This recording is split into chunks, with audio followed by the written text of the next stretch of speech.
Welcome to ACD Combatives, your combatives and control tactics channel. Please like, subscribe, and share.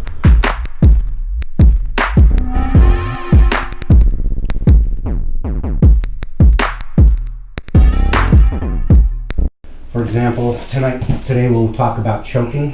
If I get you in a guillotine, go ahead and I'll get you in my guard. No, I'm going to do my guard. Okay. And I pop up and do like an old school guillotine. Let your head slide out. Boom! Then I wasn't doing the guillotine right. But if I do one subtle thing where I bring it in on this angle, now try to pop your head out. Yeah. As you buck up and pop out, you're adding more pressure. Yeah. So 1 little inch of the hips, and tell me where you were feeling. Was it on your windpipe? It was on my windpipe. A little bit, but mostly on the carotid. On the carotid, yeah. So I'm glad you brought that up. Let's talk about chokes. There's basically 2 kind of chokes: blood choke and air choke.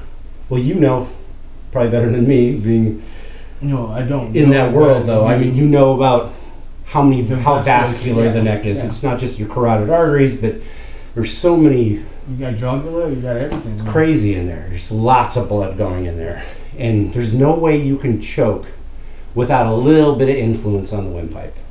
Yeah. But the focus of a blood choke or a blood choke would be mostly on the side, on the carotid arteries.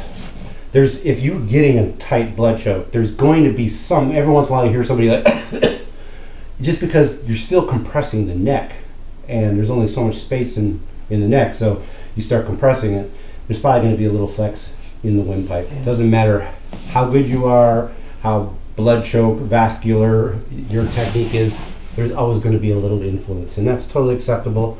If I try to attack you in an old school guillotine and I just go straight up and I'm bowing my back, I'm really going against the windpipe, which is a no-no, unless you're fighting for your life. But even then it's tactically incorrect, because if I'm going straight up, it's easier for you to pop your head out. True. I'm bowing instead of compressing.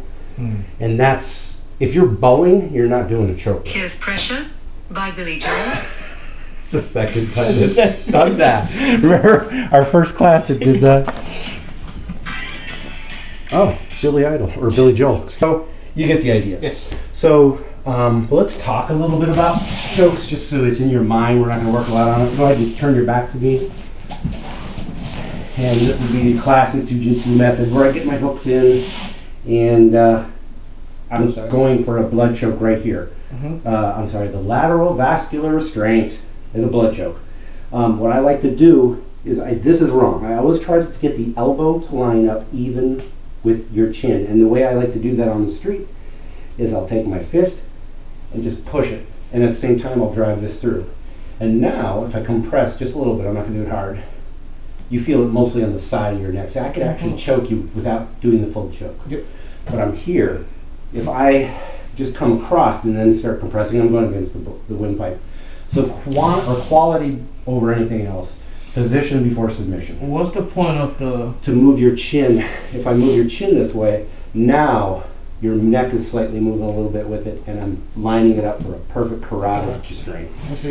And it's always worth taking it here. Let me give you an example. When I was at Grey Wolf in my last duty station, I was going to this gym, phenomenal gym. We had a visitor from Australia. Nicest dude. Australian people are the nicest people. The dude was just so nice. But we sparred and we were rolling, and he eventually tapped me. And he goes, "Man, you had like 3 or 4 different times you could have got me in a guillotine." I go, "Yeah, I know, but it wouldn't have been clean, and I'm practicing for clean." So I purposely gave up winning the roll to learn from the roll. And that's what jiu-jitsu does. It teaches you humility. It's like, hey, beating some fellow teammate or a friend at a roll wasn't nearly as important as working to get that guillotine perfect. Because on the street, if someone's trying to hurt me, I'm not going to care about it. But if I'm really trying to, like from a law enforcement point of view, at some point, control tactics becomes combatives.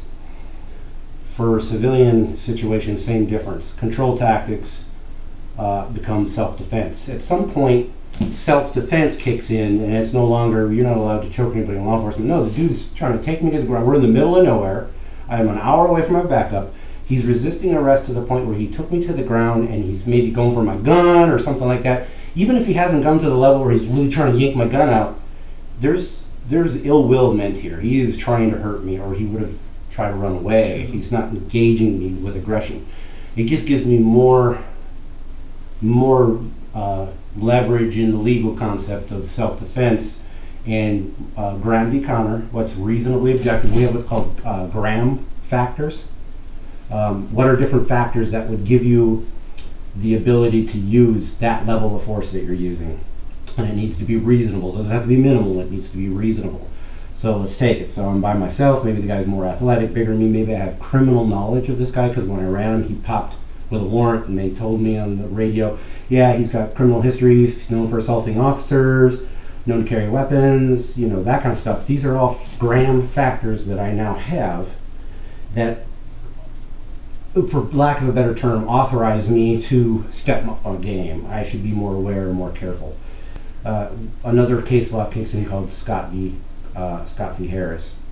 And I'm not going to give you the big history on it, but basically it says it doesn't matter how you got there. Let's use deadly force as an example. You could, be Wile E. Coyote and the Roadrunner drops a piano on your head. It's okay because deadly force in this scenario was acceptable. Then it doesn't matter how you do it. Or you've seen cops run somebody over with a patrol car, but the person's running from the cops and turning to shoot at another cop, so this cop uses his patrol car to take the person out to defend the other cop. I should guarantee you, when I've been to several police academies, I've never once learned how to use my patrol car as a weapon. But it's reasonable, and I think the average citizen on the jury would of course it's reasonable. He's trying to kill another human being. So this would be a good example of a rear naked. Boom, I'm thinking vascular. Always thinking vascular, and I'm just going to expand my hips a little bit. Tap when you okay, good. So same with a guillotine. Go ahead and, yeah. I turn my guillotines in I lean heavy on the head, and I grab in this arm, and I'm looping it through. I'm trying to loop it through the same thing. I'm trying to make your chin fit into my elbow. Oh. So I'm still trying to make it vascular. Now, it's not quite as easy from this, and then this is called a high elbow or a Marcello team. I'm leaning heavy this way, and then I bring this elbow up because I'm trying to block you from defending the choke. I see. So I bring it up, and then I'm following to the side, and I'm positioned before submission, so I got a good position. Now I flex. I'm not flexing as in pulling. I'm expanding. Expanding. Sorry, yeah, because you've already fallen into a good position. Expansion with chokes, never pulling. If you're pulling, you're doing it wrong. And I can't think of a choke other than an air choke that you would. So you just falling. I'm falling to this side with this particular choke. But you haven't already put your chin here. Now I'm expanding to tighten up around the neck.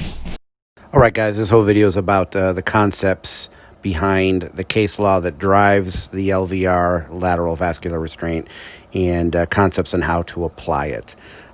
Like, subscribe, and share, and send me ideas if you want to learn more about this kind of stuff. And everybody, please stay safe.